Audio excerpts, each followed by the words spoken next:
Finance Friday time, and he might be retired, but we just can't get rid of him. Dave Skirman from FirstOntario Credit Union joins us with more. She's answering your financial questions. I kid, Dave. I love seeing you, love talking to you, and I love trying to say First Home Savings Account, FHSA, because that's something that we've talked about. This is, I think, the third week we've talked about it, because it's something new and it's something popular. Yeah, and viewers are having questions about it, like they do at any new product, and today's no different. So we have a couple of viewer questions today about that. Okay, let's get to it. Brianna from Burlington, she says, my fiance and I love your financial tips. We are getting married in September 2024 and would be buying a condo. We need about $50K as a down payment. We are thinking of opening a First Home Savings Account, FHSA, but we won't have a lot of time to save, and we have wedding expenses to cover. We'll have enough combined for the down payment and RRSPs and TFSAs, but we don't want to use all of our savings if we can help it. Do you have any suggestions? All right, right on. So, Brianna, first of all, you and your fiance are doing a good job. You're well planned. You're thinking about things. You're doing it the right way. Until the First Home Savings Account was introduced earlier last year, I guess, and it was available this year, you did have an option to use RRSPs as a down payment, and you still do. The government has a plan for first-time home buyers called the Home Buyers Plan and RRSPs. It allows you to take up to $35,000 out of your RRSP and use it for a down payment on a new house. So you and your fiance could both do that.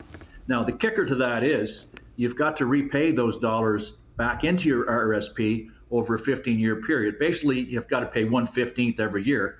So in your case, if you each use $25,000 to get to your $50,000 down payment, you'd have to repay almost $3,500 a year, which is close to $300 a month. So that's like a second mortgage payment. It'll still get your down payment, but there is a better way now with the introduction of the First Home Savings Account. And that is the government will allow you to transfer tax-free money out of your RRSP into the First Home Savings Account. And then you can use those dollars in your First Home Savings Account for your down payment. And there's no tax implications to that whatsoever. So that's a real good deal. Now, the thing about this is, you don't start accumulating contribution room in the First Home Savings Account until you open it. So you and your fiance should each open a First Home Savings Account this year, and you would each accumulate $8,000, which is the maximum. And then January 1st, 2024, it's a new year, so you'd accumulate $8,000 each next year as well. That would give the two of you combined $32,000 by the time you buy your condo next year that you could transfer tax-free out of your RRSP into the First Home Savings Account. So that's what I would recommend that you do. Okay, so there's a lot of stuff there. I like your other tip too. A financial planner can really help work out some of the finer details because there's a lot to that. Yeah. We got one more question that I want to get to. So this is from Lisa in Hamilton. She says, I am currently receiving the CPP death benefit. If I was to remarry, would that benefit stop?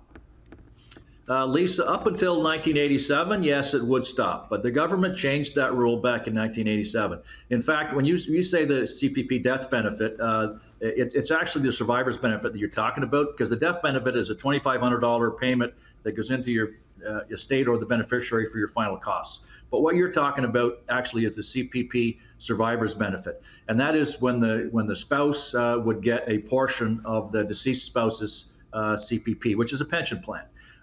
If you remarry, you would continue to get that CPP survivor's benefit as long as you're alive. So don't worry, if you remarry, you'll still have that pension.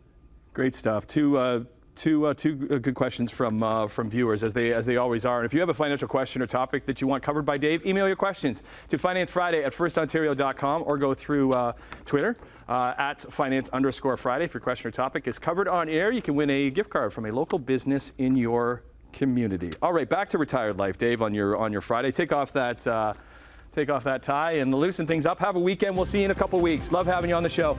You as well, buddy. Happy Thanksgiving.